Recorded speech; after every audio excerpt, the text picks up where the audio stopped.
En 1990, alors que je n'avais que 7 ans, je découvrais pour la première fois Terminator en VHS, un film qui allait me fasciner au point de passer des après-midi entiers à le regarder en boucle. Cette ambiance sombre, la musique, les acteurs, tout était parfait dans ce film noir au carrefour du thriller, de l'horreur et de la science-fiction. L'année d'après sortait la suite Terminator 2, film que je ne pus malheureusement pas voir au cinéma et dont j'attendis patiemment la sortie en VHS qui à l'époque mettait des plombes à sortir. Et là, ce fut la claque ultime. Terminator 2 était LE film d'action, un incroyable spectacle au déluge d'effets spéciaux qui à l'époque révolutionnait le cinéma. J'ai appris par le magazine Mad Movie qu'une version longue existait en laserdisc, mais à l'époque ce matériel était quasiment inaccessible et tout ce que j'avais, c'était les quelques images de ce magazine qui me faisaient rêver. Durant toute mon enfance et encore à l'heure actuelle, les deux premiers Terminator restent pour moi le summum en matière de cinéma, l'un pour son ambiance oppressante et horrifique et l'autre pour son action non-stop et le génie de ses effets numériques en avance sur leur temps.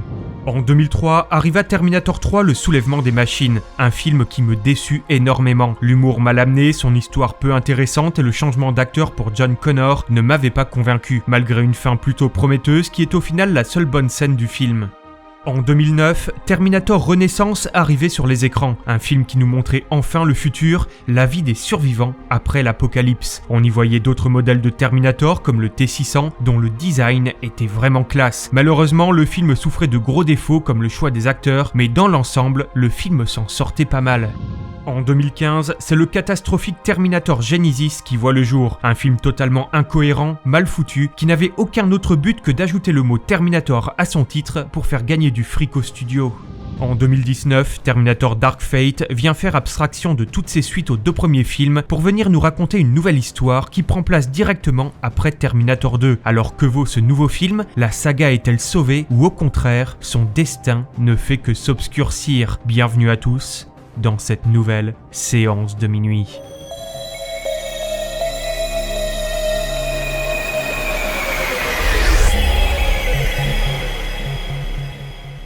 Terminator Dark Fate, le film qui voyait le grand retour de James Cameron, non pas derrière la caméra, mais au scénario et à la production. Et on pouvait penser que cette fois la franchise allait se remettre sur les rails après s'être terriblement embourbée avec le raté Genisys. Réalisé par Tim Miller, à qui l'on doit le très bon Deadpool, Dark Fate signe le grand retour de Linda Hamilton dans le rôle de Sarah Connor. À ses côtés, Arnold Schwarzenegger et de nouveaux venus comme Gabriel Luna, Mackenzie Davis et Natalie Reyes. Le film s'ouvre sur une séquence du futur où l'on revoit les endosquelettes de métal marchant sur des milliers de restes humains, leurs armes lançant des lasers couleur néon tels qu'on les voyait dans les excellents flashbacks de Terminator 1. Mais passé cette séquence qui me donnait de l'espoir, le reste fut une véritable douche froide. Encore une fois, on a une histoire identique à tout ce que l'on a vu dans les opus précédents. Un Terminator arrive du passé et doit sauver la personne qui plus tard va devenir le leader de la race humaine dans le combat contre les machines. Encore et encore et encore la même histoire. Je n'ai d'ailleurs jamais compris pourquoi tant de monde avait détesté Renaissance, qui au moins avait le mérite de nous montrer autre chose. Pourquoi ne pas avoir essayé cette fois-ci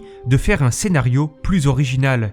Ce film semble avoir beaucoup de mal à trouver son identité, rempli de scènes qui viennent faire référence aux deux premiers opus, essayant de jouer sur la corde sensible des nostalgiques de Cameron. On y retrouve le trip en voiture à travers le désert, la scène de l'hélicoptère, la course-poursuite et bien d'autres petits rappels que reconnaîtront les fans de la saga. Les acteurs sont plutôt bons, surtout Mackenzie Davis qui est sûrement celle qui s'en sort le mieux, incarnant Grace, une humaine améliorée envoyée du futur pour sauver Danny Ramos, poursuivie par un robot incarné par Diego Luna, assez crédible mais très loin de la froideur et du visage dénué d'émotion du T-1000 du film précédent. Linda Hamilton reprend son rôle de Sarah Connor et si cela fait plaisir de la revoir, son rôle est malheureusement peu approfondi, ses dialogues mal écrits, des expressions ridicules et assez forcées pour venir faire la connexion avec Terminator 2. Son comportement face au Terminator quand elle le revoit sonne vraiment faux.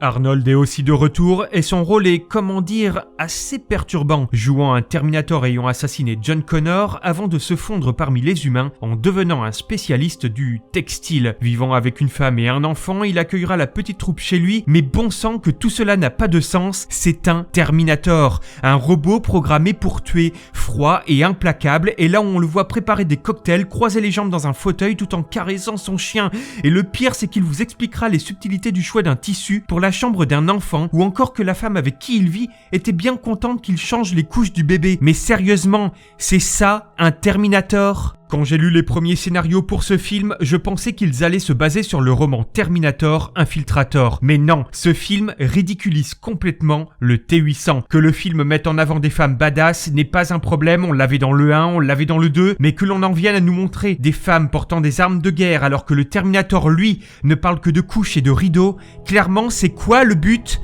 Le développement de ce personnage est totalement raté, et le reste du film s'enlise dans de longues scènes de blabla inintéressants, desquelles se dégage aucune émotion. Des effets spéciaux pas toujours réussis dans des scènes qui se veulent grandioses, mais n'atteignent jamais la maestria de Terminator 2. Le final lui-même viendra à nouveau recopier l'ambiance de T2, l'ambiance industrielle, la reformation du Rêve 9 façon T1000, bref, rien de nouveau, tout est pompé sur ce qui a déjà été fait. Même la scène de fin où Danny regarde les enfants jouer dans le parc est recopiée sur la scène coupée du final de Terminator 2. Le design du Rêve 9 est par contre plutôt intéressant, le design du crâne est original, mais reste quand même bien moins effrayant que le squelette humain métallique du premier film. Pour ce qui est de Grace et de ses améliorations, beaucoup de choses sont passées sous silence, comme lorsqu'elle accède aux données d'un téléphone en proclamant faire une chose du futur sans expliquer pourquoi, ni comment elle en est capable, alors que nous expliquer ses capacités aurait pu donner plus de profondeur à ce personnage qui reste malgré tout le plus intéressant du film.